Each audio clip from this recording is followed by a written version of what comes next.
Bonjour et bienvenue pour cette nouvelle vidéo de mathématiques. Nous allons aujourd'hui nous intéresser à la formule de Moivre.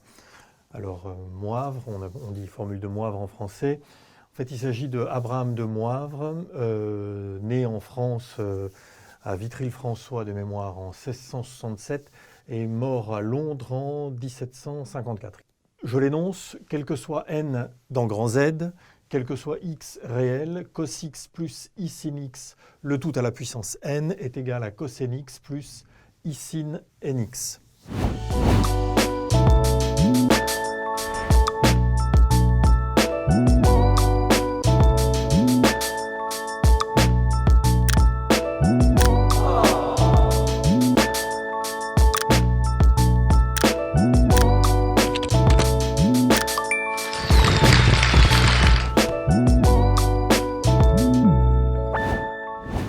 Alors on procède à la démonstration pour le cas où n est un entier naturel. Donc on va naturellement procéder à un raisonnement par récurrence, mais on va démarrer à n égale 1. Il faudra démontrer n égale 0 à part.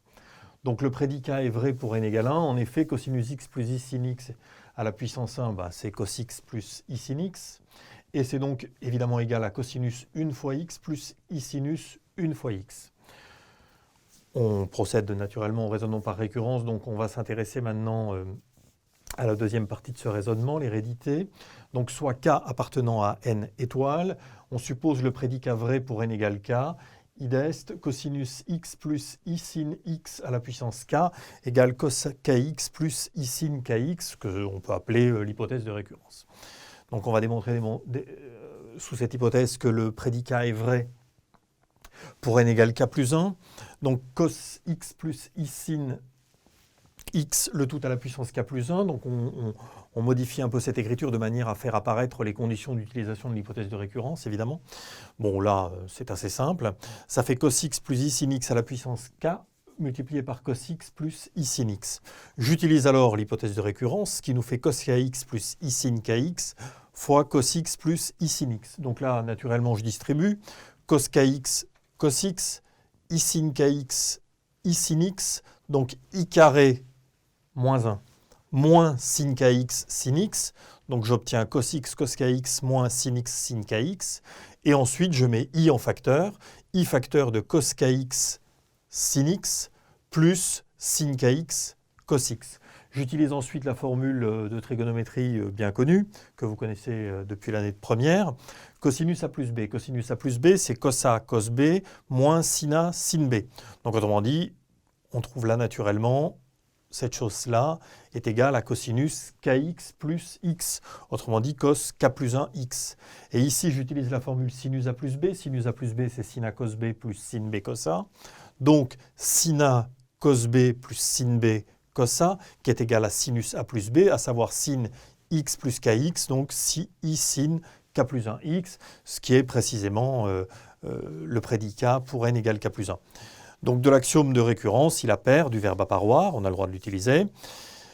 Il appert que l'on a, donc pour tout n appartenant à n étoile, cos x plus i sin x à la puissance n est égal à cos nx plus i sin nx. Alors, on va démontrer à part le cas n égale 0, là c'est une simple petite vérification. Pour n égale 0, cosinus x plus i sinus x à la puissance 0, comme tout nombre élevé à la puissance 0, c'est égal à 1. Et cosinus 0x plus i sin 0x, c'est cos 0 plus i sin 0, sin 0 vaut 0, cos 0 vaut 1, qui est égal à 1. Donc la propriété est vraie pour n égale 0. Autrement dit, pour l'instant, nous avons démontré que cette propriété était vérifiée sur grand N tout entier.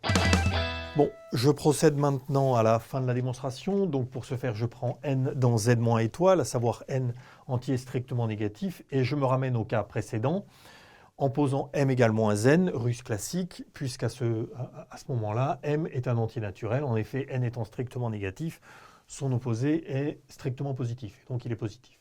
Bon, on a remarqué que n est égal à moins m lorsque m est égal à moins n. Donc, je m'intéresse à cos x plus i sin x à la puissance n. C'est naturellement donc égal à cos x plus i sin x à la puissance moins m. Je sais que lorsque j'élève à une puissance, je peux passer en dessous en prenant l'opposé. Donc ça, à l'inverse, en prenant l'opposé de la puissance, donc ça nous fait 1 sur cos x plus i sin x à la puissance moins m, à savoir m. J'utilise maintenant la formule de De Moivre, première partie, c'est-à-dire m entier naturel. Autrement dit, cos x plus i sin x à la puissance m, ça me fait cos mx plus i sin mx. Je vais maintenant multiplier en haut et en bas par le conjugué.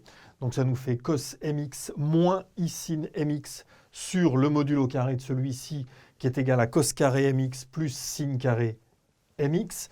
On est en trigonométrie circulaire, donc cette chose-là, évidemment, est égale à 1. Et il nous reste cos mx moins i sin mx. Je fais rentrer le moins ici en utilisant l'imparité de la fonction sinus. Donc moins sinus mx, c'est sinus moins mx. Donc moins i sinus mx, c'est i sinus moins mx.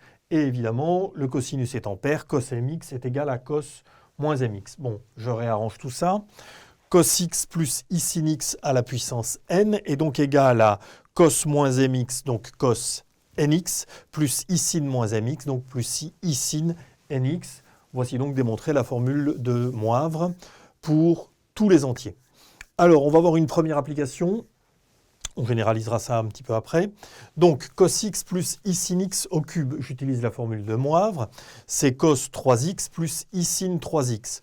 Je développe ici à l'aide de l'identité remarquable a plus b au cube, ce qui nous fait cos x plus i sin x au cube égale a cube plus 3a2b plus 3ab2 plus b cube. Donc, cos cube x plus 3 cos carré x fois i sin x, donc je réarrange un peu, plus 3i cos carré x sin x, plus 3ab2 plus 3 cos x i carré sin carré, i carré vaut moins 1, donc moins 3 cos x sin carré x, i sin x au cube, moins i sinus cube x. Je regroupe les parties réelles et les parties imaginaires ensemble.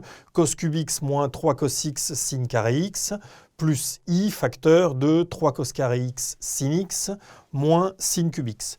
J'identifie ici et ici les parties réelles et les parties imaginaires. Il vient cos 3x égale cos cube x moins 3 cos x sin carré x, ce qui est égal naturellement à cos cube x moins 3 cos x facteur de 1 moins cos carré x, et en développant, il nous reste 4 cos cube x moins 3 cos x.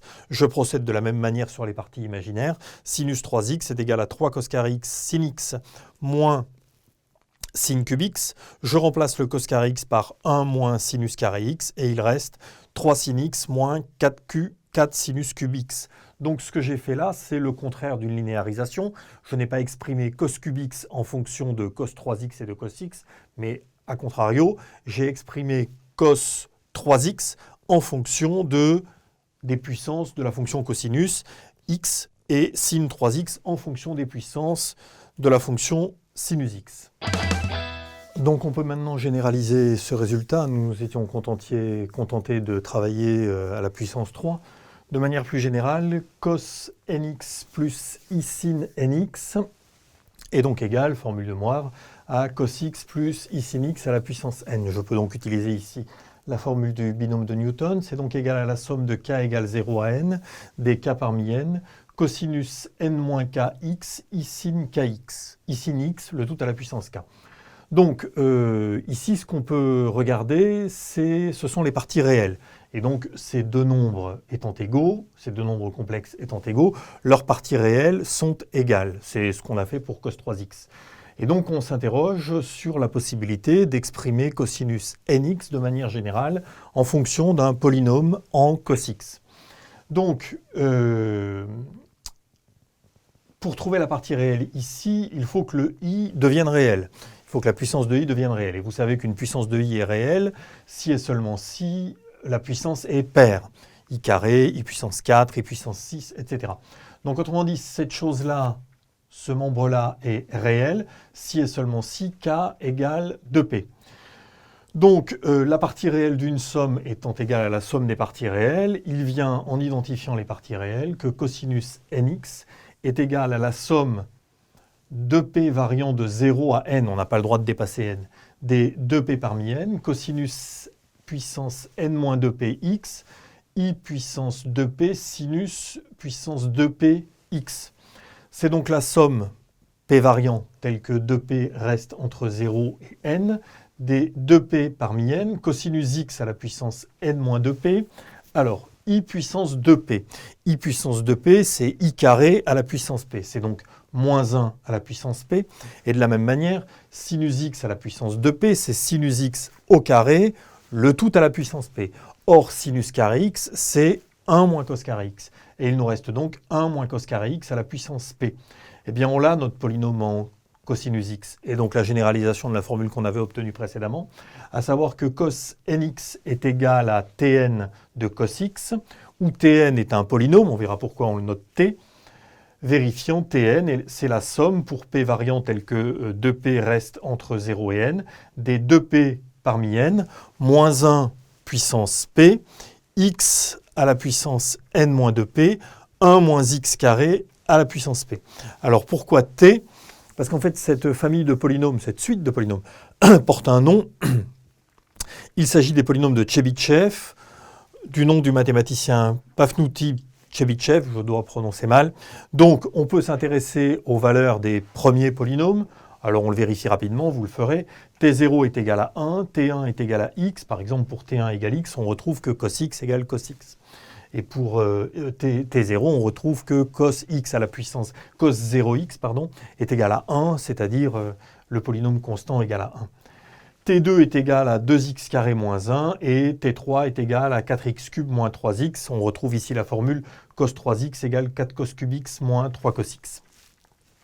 On peut démontrer assez facilement, vous pouvez essayer de le faire, que pour tout n supérieur ou égal à 1, on détermine n'importe quel polynôme en fonction de ses deux prédécesseurs à l'aide de la formule de récurrence suivante. T indice n plus 1 est égal à 2x tn moins tn moins 1. Voilà.